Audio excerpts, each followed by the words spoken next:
started. We're late a little bit. Okay, so we had a crazy day yesterday and a crazy day today. So we actually today day session was out two up, but we dropped below 50% of the yesterday candle, which meaning there is high probability that we could retest the low of yesterday. However, if you look at daily, BLW is just turning green on daily. So we have daily wave one, two. If the three got going, I would say at least to 56.20. I really think it should be going to 58.05. Like 1, 2, 3, 4, 5 could be 57.73 to 5800. I think 5800 is where I uh, guesstimate. But if the really bullish momentum is really strong, we could hit 5880 by, I don't know, June, the end of June, and no later than that. So just remind everyone, JP Morgan callers 5880. So I don't think we would go higher than that. And so if we do go to 5620, 5735 on the SPX, I think we should take, I'm probably going to take at least 80% profit on my SPX calls. Um, even though we dropped huge today, but my 6,500 SPX call only cost me $47. So even after the 280 point drop, it was still 82, 84 in the low. So if it really go to 56 or 58, that should be at least 3 to 400%. If we're gonna really SPS go to 5800, then that call should be almost 10 times. And anyway, whatever I left already free, there was no cost to me. I did 11 contracts and two profit on seven. So it was 300% gain. So I'm like, not only it's free, but it's really playing with small profit. Okay, so what's next? You're looking at this 240 minutes chart. We can go down as low as 15 minutes. You clearly see it's W bottom, right? So ideally, we said this is 50% of retracement. I have dotted lines here. The today day size is low, but clearly market didn't want to drop because we came so close to trigger the circuit breaker. Like NQ, I think it was like 0.07. I was so ready for the limit down, but then the protection team came out. That's why every time NQ dropped, let's look at the 15 minutes. Every time NQ dropped, 1, 2, 3, 4, this we went long on NQ, on NDX, right? So I was looking for 18,600. We actually went higher, 18,600. You see this is small distance, but it's more than 600 point on NQ. So if you had two contracts NQ, that's a lot of profit. And so we're retesting this low. Ideally, I would like to see here being retested or here. But we'll see what's happening. I think PPI, we drop on good news. CPI is better than expected, and there's no inflation. I don't know what is Fed smoking. Don't get me started there. I have zero good feeling about the Feds. They keep saying the inflation is going to be high. And so they don't want to cut rate. And if you look at the treasury yield, this went almost 80 basis point up. And you see the news, there is a Japanese hedge fund company. What is this, 46 billion dollar company, if I remember correctly. It's gone, liquidated, and I'm pretty sure there is more. And so gold non-stop going, right? So this, what I give a target is 32.27. And W bottom retested, I gave two long entries, right? First time went long here. Second time we went long. It went up more than 200 points. More than 250 points. 250 points on gold, one contract, that's $25,000. Two contracts, that's 50,000. Isn't it better than even doing NDX call? Look, there's no any. It's gap and gap and gap. And dollar is dropping, I don't know, it's below 100. So I think this is weekly wave three down, wave five, like, okay, so one, two, three, four, five. I think dollar should bottom very soon, very quick. And so anyway, so tomorrow, if PPI is different from CPI, it's like a producer price index, right? So it's manufacturer. So if there's two big events, one is the PPI, and two is JP Morgan earning. So JP Morgan earning, it will give us a preview whether the finance industry are safe, good.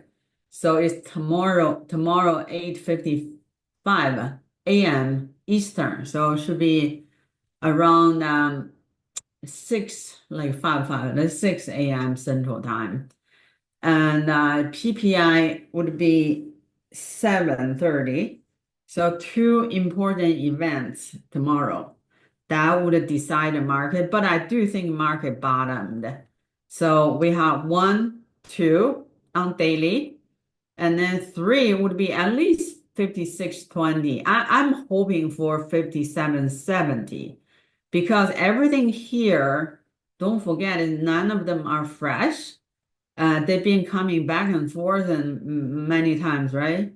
We hit here on the April 2nd, right before Trump pulling that board, like ridiculous tariff, and then it dropped. So we actually filled the gap yesterday.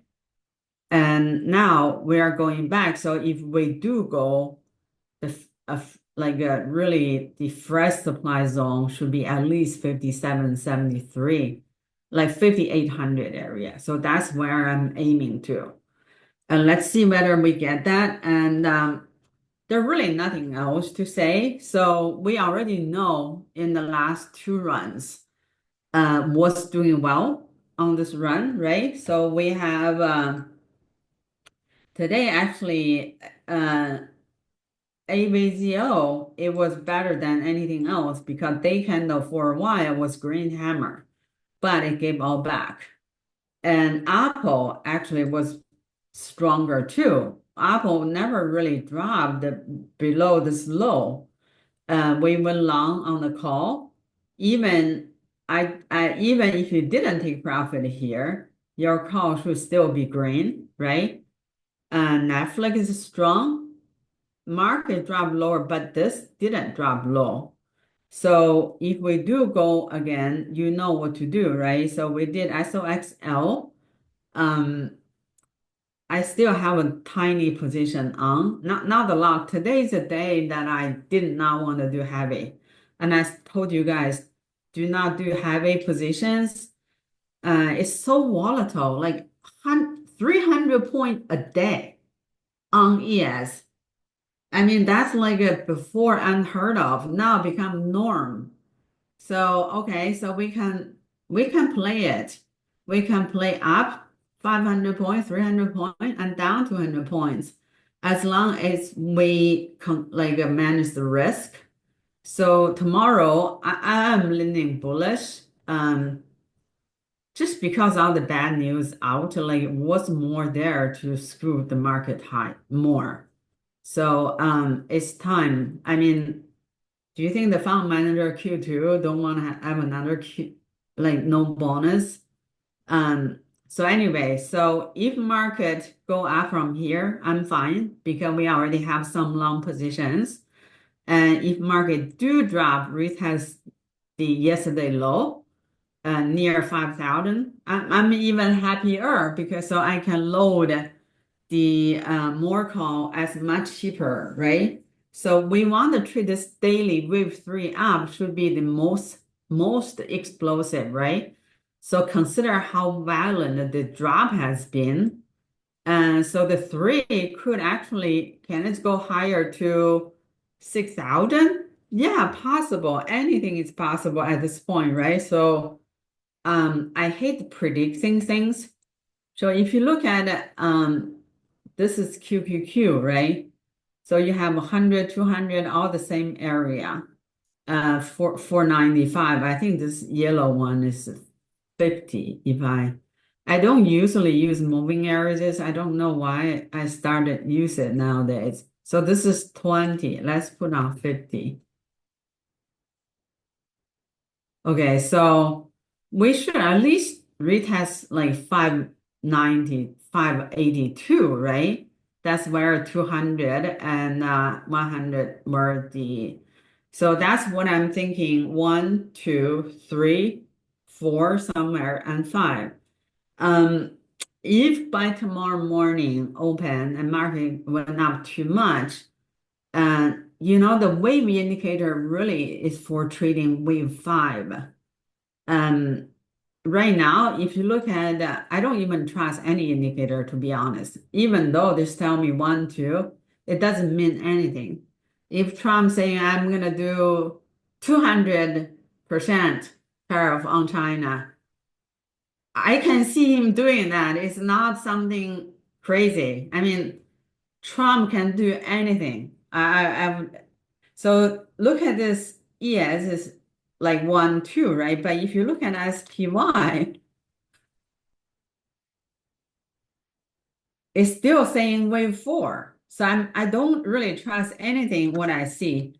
That's why I'm purely playing using our zone. But if you look at NQ matching. So if you look at NQ 1, 2, so I think at least to 480 Q.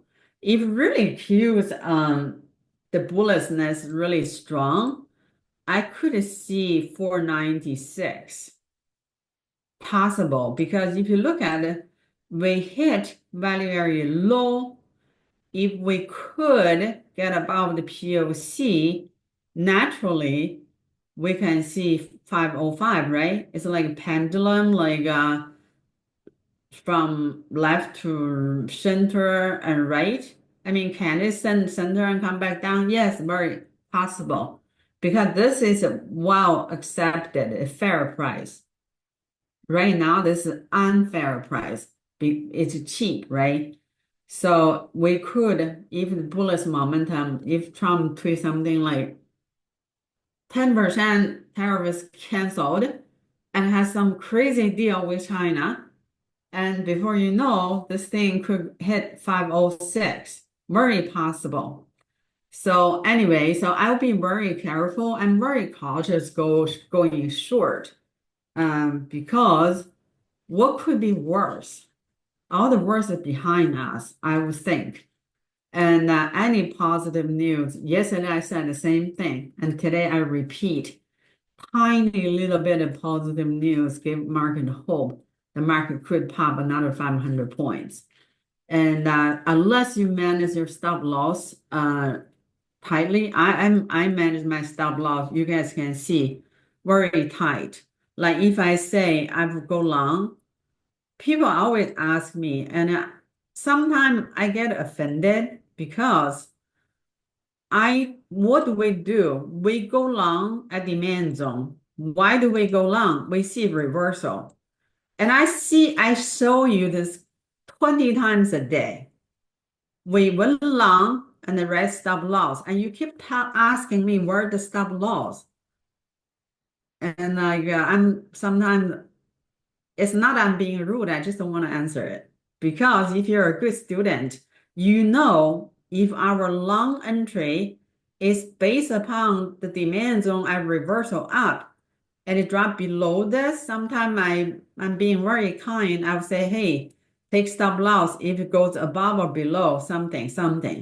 That something is this, right? Entry, stop loss. So don't be lazy. Listen to my class material 200 times until you get it. And so anyway, this is going to be very short tonight. There's not much to do. And if you're still in gold, congratulations. Ideally, I was gonna, this is where I bought GLD shares too. Same time. Look at this, like almost more than $20 run. Very beautiful, right? So I do think if you want to buy a little bit TLT for your long-term portfolio, I only treat TLT. I don't really keep for my long-term portfolio at all. So I add a little bit today and here. If it drop more, I may add a little bit more because I do see eventually we may have an emergency. We may have emergency recut. Okay, so all right, guys. Okay, guys, that's all I have. I will see you guys tomorrow morning around 7:15, and we'll go live for the PPI. Okay? All right, guys. Bye.